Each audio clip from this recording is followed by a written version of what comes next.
Bismillahirrahmanirrahim. Sallallahu alayhi wa alihi wasallam. Assalamu alaikum students. How are you all? I hope and pray that you all will be fine at your home, inshallah. During our actual classrooms in school premises, we have discussed about the natural topographical features of Pakistan. So I will recommend all of you that kindly open your books, the environment of Pakistan. Come to page number 4 and we will discuss about the importance of northern and northwestern mountains. You know, we have already discussed 3 types of mountains which are located in the northern part of Pakistan, which are Karakoram range, Himalayan range and Hindu Kush range. Today we will discuss that how these mountains are important for Pakistan. We know very well that these mountain ranges are having height from 6,000 to 8,000 meter, and in these mountains number of glaciers are present. These glaciers are a big source of water which is being provided to the rivers of Pakistan. So these mountains are important in this sense that they are providing water to rivers like Indus, Jhelum, Chenab, Ravi, Satluj and Beas. These rivers are getting water from these mountains. Then there are number of passes are also present in these mountains. These passes connects China and Afghanistan with Pakistan. These passes are important in this sense also because these are narrow passages through mountain ranges which provide trade route to different nations like Central Asian republics. One more thing is important about these mountains, that they are providing a natural border, a defensive line, not only at present time but in history also.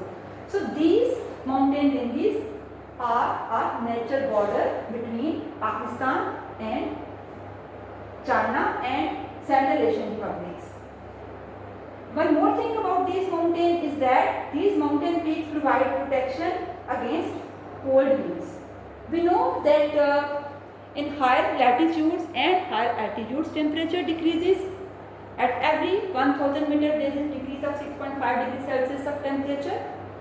So these mountain ranges are blocking those cold winds which are coming from Central Asia as well as from Siberia. That's why the climate becomes very pleasant in plain areas and it doesn't decrease up to 0 degrees Celsius, and we are having a tolerable climatic condition in our plain areas.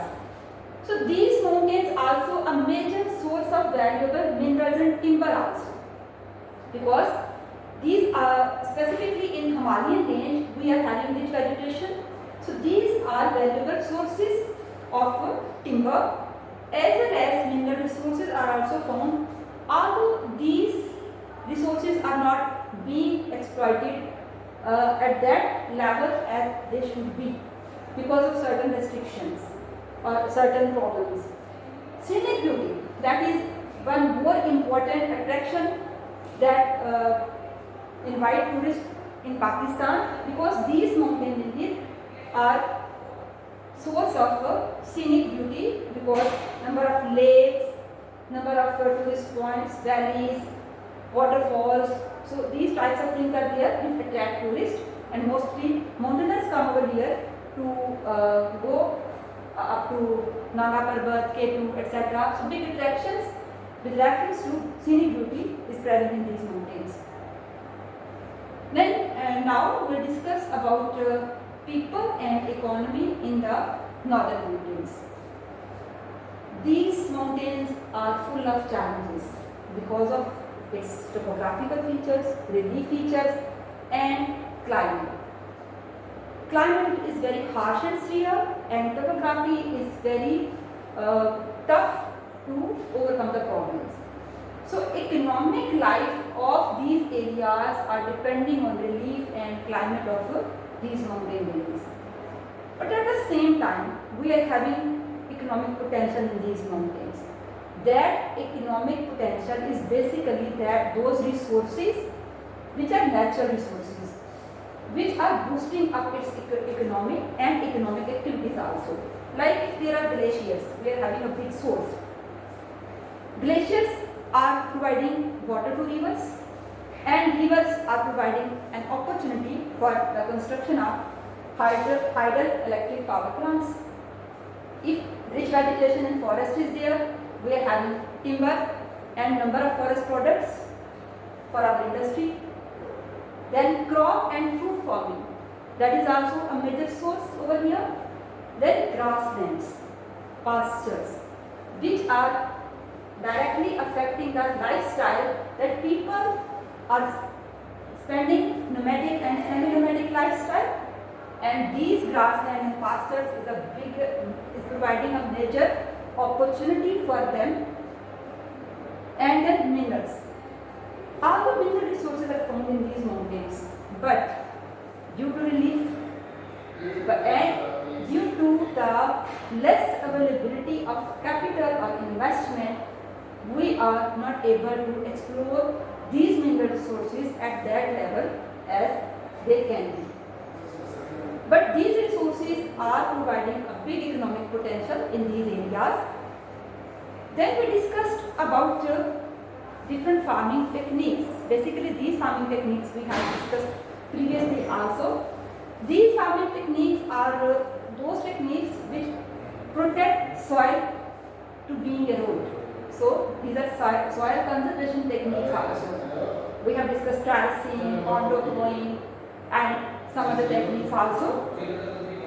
And we know terracing are the bigger steps which are constructed on the hill slopes, and contour plowing are more natural, and these are also steps, but steps are smaller, and mostly we follow the natural pattern of the mountains. So less human involvement is there in contour plowing, but we follow the natural pattern of the mountains to construct contours and to cultivate crops in these areas. Then one more economic activity is being practiced, and one more activity is being practiced, that is transhumance. What is transhumance? Transhumance is a seasonal migration. It is a seasonal migration in summer season of the people of northern mountains from lowland areas and valleys towards highland areas. This seasonal migration is being practiced on regular basis. People move in summer season when temperature increases in summer season and snow starts to melt from peaks. People move towards highlands with their herds and in search of pastures, in search of other economic activities like trade, local trade, tourist. In mountainous areas of Pakistan, during winter season, many people work in cottage industry, that is basically a small scale industries. Very little number of people are involved in this industry. The output of these industries are carpets, embroidered materials, rugs and other handicraft items. Here is a documentary about the carpet making, and that is very interesting as well for you, because all the processes which are involved in carpet making are being shown over here. I hope so it will be informative for you as well.